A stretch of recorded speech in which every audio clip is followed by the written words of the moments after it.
Agora que vocês já sabem quais são as formas de avaliações que existem, é muito importante também vocês saberem o que é que afeta o desempenho e o que é importante ser avaliado em muitos jogadores. Na verdade, o processo de captação é só o início de uma jornada. Não tem como um clube ter certeza que aquele atleta selecionado ele vai ser um jogador talentoso lá na frente. Eles fazem uma projeção. Os clubes selecionam os jogadores que tiveram desempenho acima da média naquele processo de seleção em que eles realizaram. Mas a avaliação, ela deve ser feita durante um processo de treinamento. Por isso, é muito importante que os jogadores se submetam a treinamentos de qualidade. É muito comum os jogadores eles serem avaliados pelo seu porte físico, pela sua maturação. Só que o que é que acontece? Esses jogadores eles têm bom desempenho naquele momento em que eles estão se sobressaindo sobre outros jogadores por conta da sua maturação. Quando chega num período em que os outros jogadores também estão maduros o suficiente, esse jogador ele não rende tanto como ele vinha rendendo naquele período em que ele foi avaliado. É muito comum os jogadores serem taxados como que estão estagnados, mas na verdade isso foi um erro de avaliação que aconteceu lá atrás. Muitos avaliadores ainda focam muito na parte física, na força e na velocidade e desvalorizam aqueles jogadores que têm um processo de maturação mais atrasado. Porém, esses jogadores que têm a maturação atrasada são, na prática, os jogadores que muitas vezes se destacam lá na frente, depois de um processo de treinamento. O próprio Messi é um exemplo disso.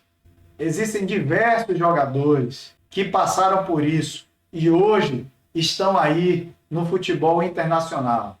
Então, por mais que as equipes tenham diversos processos de captação, eles não vão ter certeza sem antes submeter esse jogador a um processo de treinamento. Então, cada vez mais, os clubes vêm se dedicando em capacitar seus profissionais e contratar profissionais capacitados para fazer esse processo de seleção. E o que normalmente esses profissionais querem ver nesses jogadores hoje em dia? Os avaliadores, eles veem sim, e é importante, os requisitos antropométricos, como o tamanho do corpo, peso, proporções.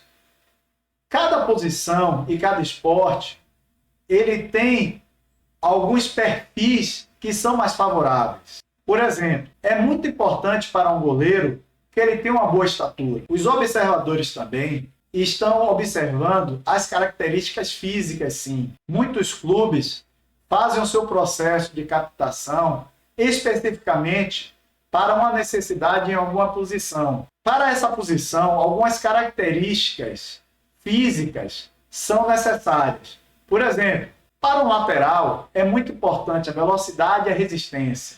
Para um goleiro é muito importante a flexibilidade. Para jogadores que têm mais contato físico, como zagueiros e centroavantes, é muito importante a força. É observado também os requisitos técnicos.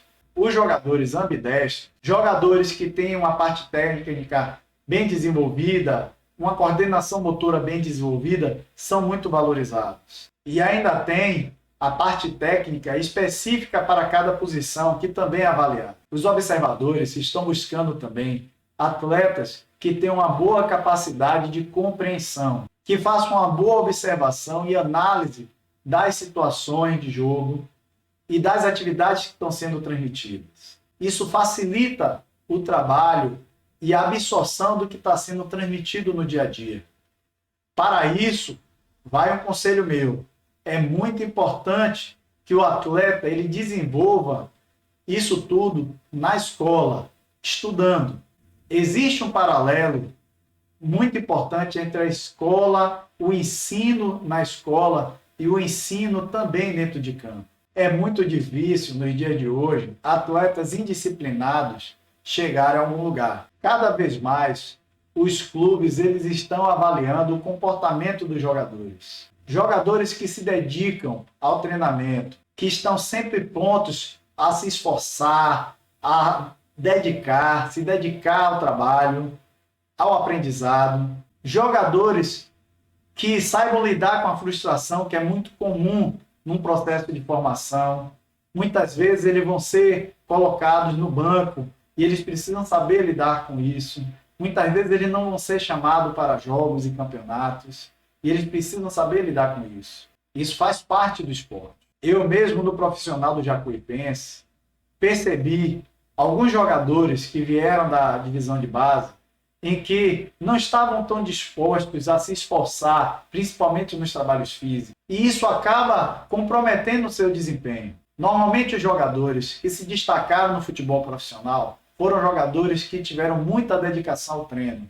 Hoje há um grande investimento também no desenvolvimento das capacidades cognitivas. Se eles puderem estar captando jogadores com uma boa capacidade cognitiva, é claro que é sempre melhor. Mas também os clubes estão investindo muito no desenvolvimento dessas capacidades. Existem trabalhos que são feitos dentro dos clubes para desenvolver uma concentração maior, uma inteligência maior, que tem a ver com a tomada de decisão, né? Desenvolver a criatividade do jogador, e muitos trabalhos são realizados na parte tática, onde se cobra a tomada de decisões assertivas. É muito comum o conceito de jogos inteligentes, que nada mais são atividades onde exige dos jogadores tomada de decisões assertivas. Os observadores também estão interessados nos fatores afetivos, no controle do estresse, na forma que esses jogadores se comportam diante do estresse. O emocional afeta muito o desempenho dos jogadores.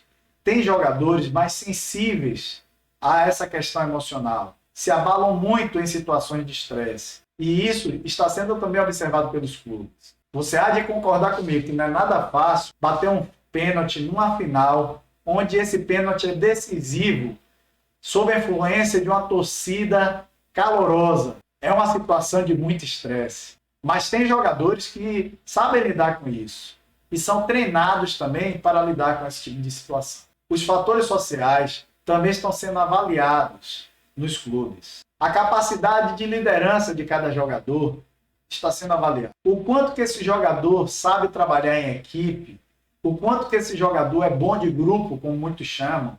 Tem jogadores que somam muito na união da equipe, para unir a equipe e fazer a equipe crescer.